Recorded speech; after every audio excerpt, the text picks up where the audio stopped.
हिंदी साहित्य में आज सुनिए सुषमा मुनींद्र की लिखी हुई कहानी बड़ी माँ। मेरी जुबानी। मैं हूँ सीमा सिंह। मैं कॉलेज से घर पहुँची तो माँ का कर्कश नाद पड़ा कानों में। वे भाभी से कह रही थी, देखती है सुमन, बुढ़िया को नए नए शौक चढ़ा रहे हैं बुढ़ापे में। सवेरे से घर में टेप रिकॉर्डर बज रहा है, पता नहीं किससे मंगवाया है। जेठ जी थाती छोड़ गए हैं तो उड़ा रही है बुढ़िया। भाभी ने क्या उत्तर दिया मैं सुन नहीं पाई, चुपचाप अपने कमरे में चली गई। यदि बड़ी माँ ने टेप रिकॉर्डर खरीदा है तो माँ से पैसा नहीं मांगा, पर माँ तो चाहती हैं बड़ी माँ अपने शौक या ज़रूरतों पर एक पैसा भी खर्च ना करें। 2 साड़ियाँ पहन, रूखी सूखी खा, जल्दी ही भगवान को प्यारी हो जाएं और वे उनकी संपत्ति पर अपना सर्वाधिकार सुरक्षित कर सकें। वैसे बड़ी माँ खर्च करती भी क्या हैं? संतानहीनता और वैधव्य की विशाल शिला अपनी छाती पर धरे भगवत भजन करके दिन काट रही हैं। बेचारी टेप रिकॉर्डर का शौक क्या करेंगी? वो तो कल शाम उनके एक स्नेही किराएदार उनका मन बहलाने के लिए ये टेप रिकॉर्डर उठा लाए। मैं बड़ी माँ के घर पर ही थी उस वक्त। वे ना नुकुर करती रहीं, पर जब किराएदार ने गीत बजा दिया, मेरा नादान बलमा न जाने दिल की बात, तो ऐसी सुध-बुध खोई कि टेप रिकॉर्डर को लौटाना ही भूल गई। मुझसे बोली थी, वैशाली, तेरे ताऊजी एक बार कोई फिल्म देख कर आए थे, उसी फिल्म का गीत है ये। मुझे चिढ़ा चिढ़ा कर इसे उल्टी सीधी राग में गाते रहे थे कई दिन तक। आज उसी टेप रिकॉर्डर के लिए माँ संताप प्रकट कर रही थी।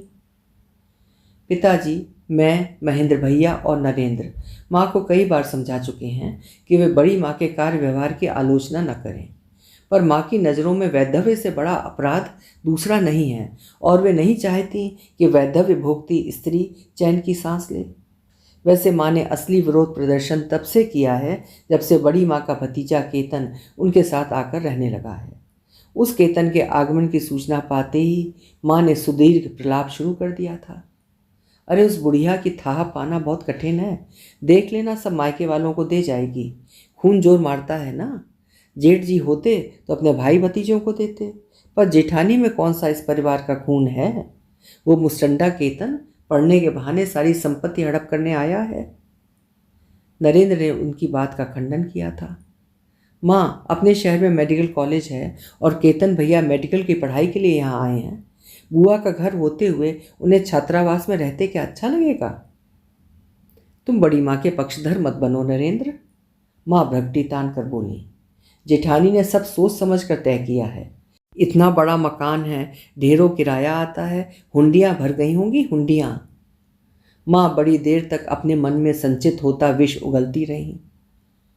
माँ जब भी बड़ी माँ का 2 मंजिला मकान देखती हैं, उनकी छाती पर सांप लौट जाता है।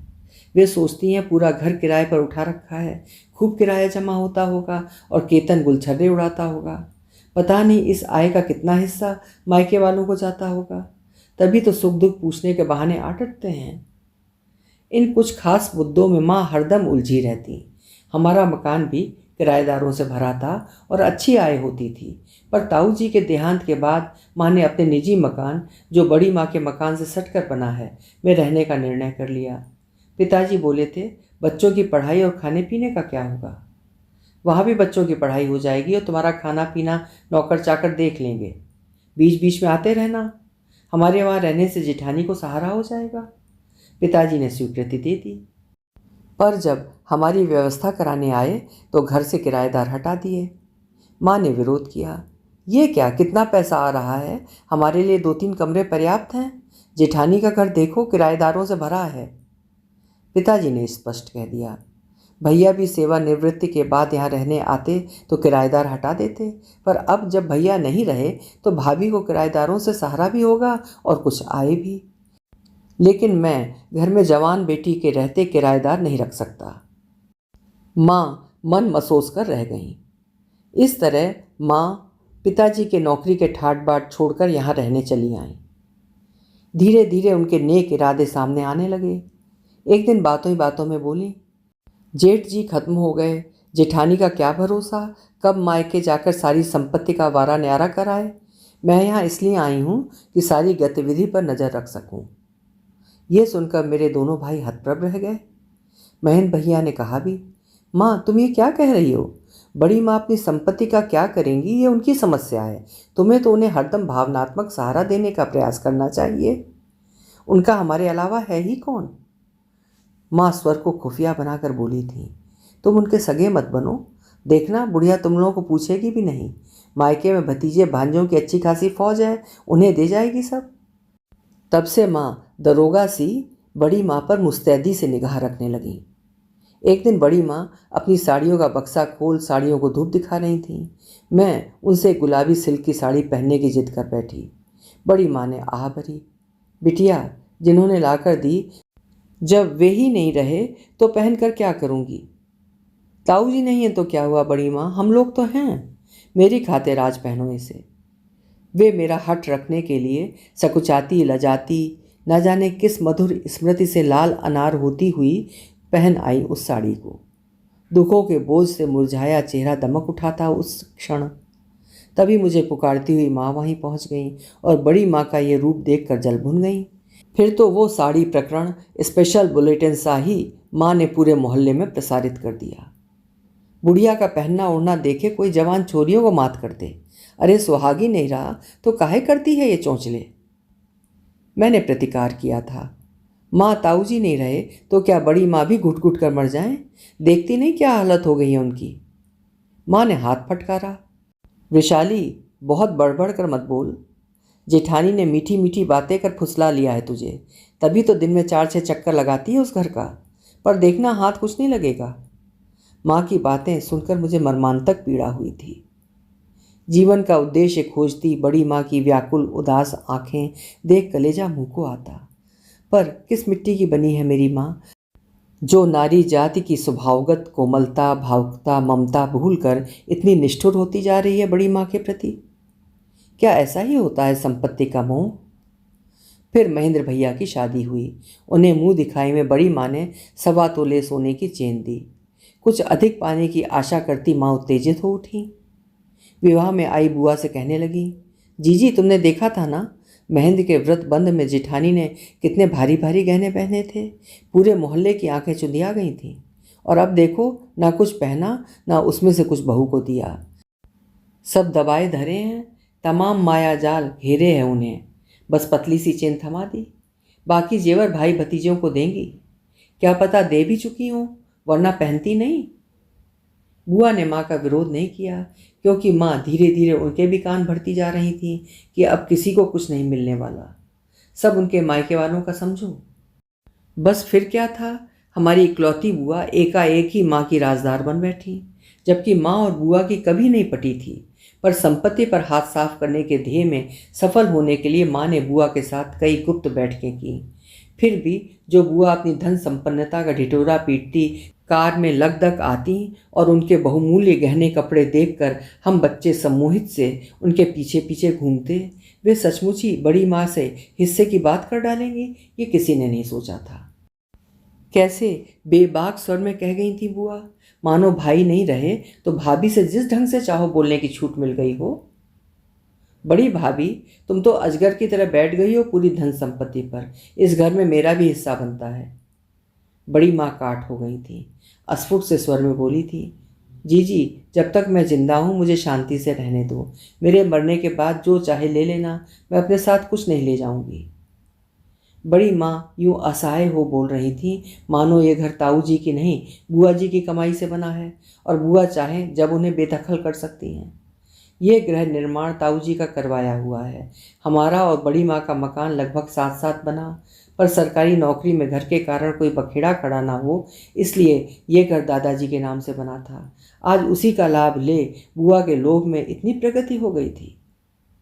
बड़ी माँ की बात पर माँ द्वारा प्रशिक्षण प्राप्त हुआ बुआ ने दूसरा तर्क रख दिया था, तुम तो अपने साथ नहीं ले जाओगी, पर तुम्हारे जो भाई भतीजे बहन भांजे आए दिन सराय में टिके रहते हैं, उससे कौन निपटेगा।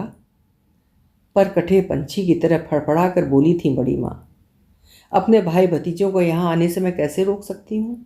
वो मेरा दुख दर्द बांटने आते हैं, कुछ लेने नहीं। छोटी से तो इतना नहीं होता कि कभी मेरे पास आकर 2 बातें कर ले। बड़ी माँ की इस बात को अशिष्टता मान बुआ अपनी पुरानी अदा से मुंह बिचकाती हुई लौटने लगी।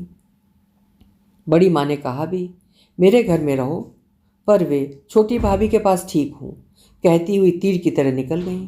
घर पहुंचकर सारी बातें सत्यनारायण की कथा की तरह माँ को कह सुनाई। कुछ बुआ की क्रोधाग्नि को माँ ने भली प्रकार प्रज्वलित किया। जीजी, अब तुम चुप होकर ना बैठ जाना ताकि हमारा भी हौसला रहे, वरना बाप दादाओं की कमाई हाथ से गई। कितना बड़ा मकान है, ढेरों गहने हैं, बैंक में भी लाखों रुपया जमा होगा। उस बार बुआ कई दिन रुकी थी। बड़ी माँ की संपत्ति को लेकर घर में जो कुछ हो रहा था वो पिताजी से गुप्त रखा जाता था। फिर भी जब पिताजी छुट्टी में आए तो नरेंद्र के मुंह से निकल ही गया, पिताजी, बुआ को न जाने क्या हो गया है, बड़ी माँ से संपत्ति की बातें करती हैं। पिताजी अविश्वास से चीख रहे थे। मेरे जीते जी किसी ने भाभी को परेशान किया तो मुझसे बुरा कोई नहीं होगा। माँ चेतावनी के स्वर में बोली, तुम क्यों बीच में पड़ते हो? जीजी जाने और जेठानी जाने। पिताजी उसी तेजी से बोले, हद कर दी तुमने महेंद्र की माँ। जीजी को समझाना तो दूर, उल्टे तरफदारी कर रही हो। तुम खुद तो भाभी से ऐसा व्यवहार करने लगी हो मानो वे तुम्हारी दुश्मन है, अब जीजी को भी उकसाने लगी हो। भैया के सामने इन्हीं भाभी का तुम और जीजी कितना आदर करती थी, अब वे तुम लोगों की आँख की किरकिरी बन गई हैं। माँ ने हाथ फटकारा। मैं तो उन्हें किरकिरी ही समझती हूँ, पर वो कौन सा मुझे या मेरे बच्चों को अपना मानती हैं? क्या दे देती हैं? उनके लिए तो मायके वाले ही सब कुछ हैं। माँ की इस घृणा पर पिताजी बेतरह भड़क उठे। मायके वालों को सब कुछ ना माने तो क्या करें? तुमसे तो इतना भी नहीं होता है कि कभी जाकर उनका दुख सुख पूछ लो। अरे अब वे कितने दिन की हैं? महेंद्र भैया ने पिताजी की बात का अनुमोदन किया। पिताजी ठीक कहते हैं माँ, किसी से कुछ अपेक्षा करने से पहले स्वयं के व्यवहार को सुधारना चाहिए।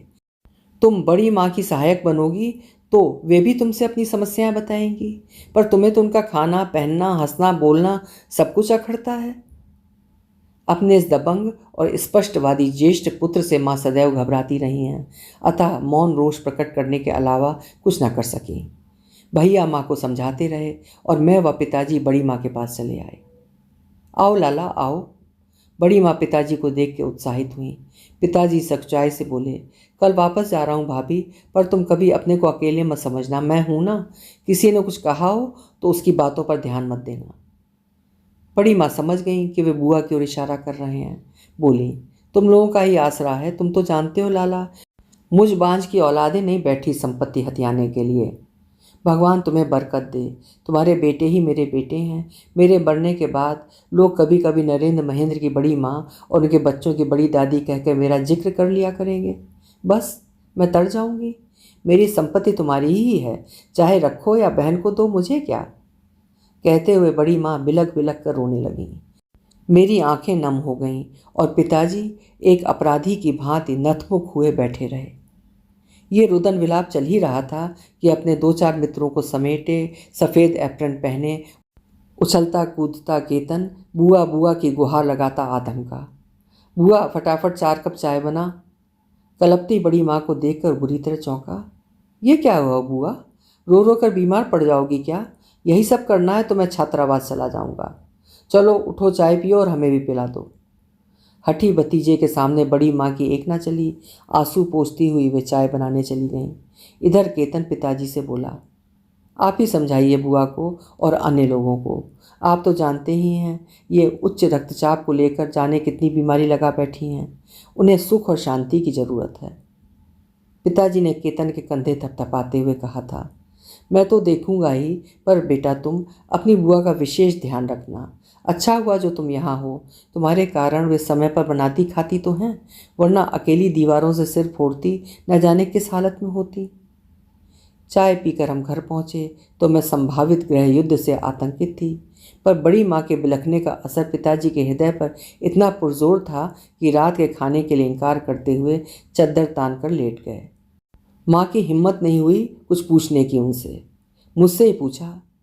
मैंने बताया तो बड़ी माँ के व्यवहार को तिरिया चरित्र की संज्ञा दे डाली उन्होंने।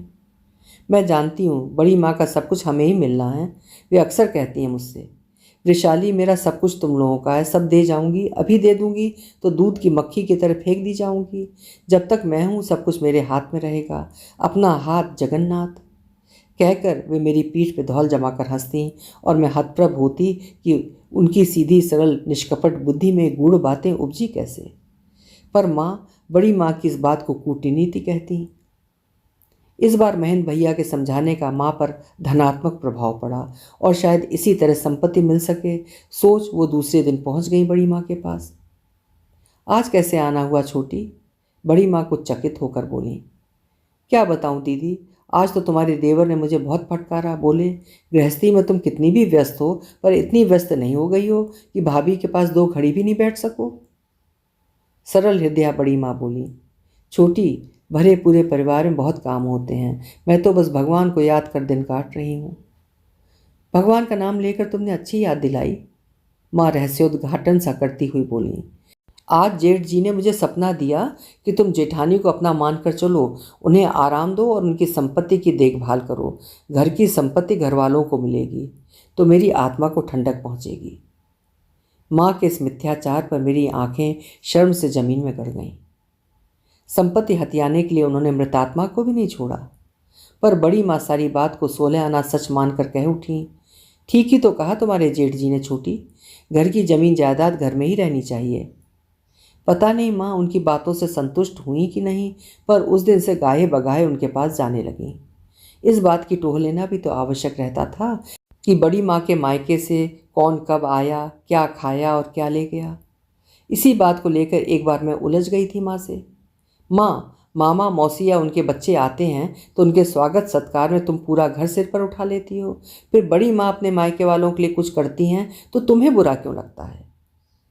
माँ दीदे फाड़ कर कुछ देर मेरी तरफ देखती रहीं, फिर बोली, मैं मायके वालों को घर नहीं लुटा रही हूँ, पर वो मुस्टंडा केतन तो सब हड़पने ही आया है।